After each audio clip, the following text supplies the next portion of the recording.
ওর একটা মেয়ে আছে, দেখলাম পরীর মতো সুন্দর। আমি আর দেরি করলাম না, মোবাইলটা ফাট করে বের করে দেখালাম যে দেখো আমার ছেলে কত সুন্দর।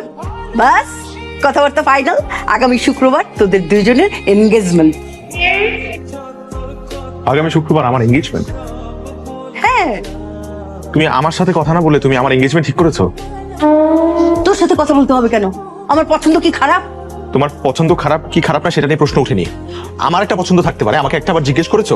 কি তোর জন্য কোনো আজে বাজে মেয়ে পছন্দ করবো নাকি আমি? ধ্যাৎ।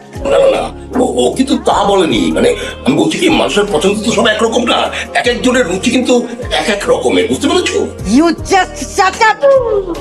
কোন জিনিসটা আমি খারাপ করেছি? আর আজকে তোমরা বলছো যে তোমাদের পছন্দের সঙ্গে আমার পছন্দ মেলে না। মা দেখো, এইসব কথা এখানে উঠেই নাই। আমি তোমাকে বলতে চাচ্ছি, হুট করে এইভাবে এত বড় সিদ্ধান্ত। আমি নিয়েছি সিদ্ধান্ত। সারা জীবন আমি তোর জন্য কোন কাজটা খারাপ করেছি? আর আজকে বলছিস তোদের পছন্দ আর আমার পছন্দ আলাদা, মেলে না তোদের সঙ্গে।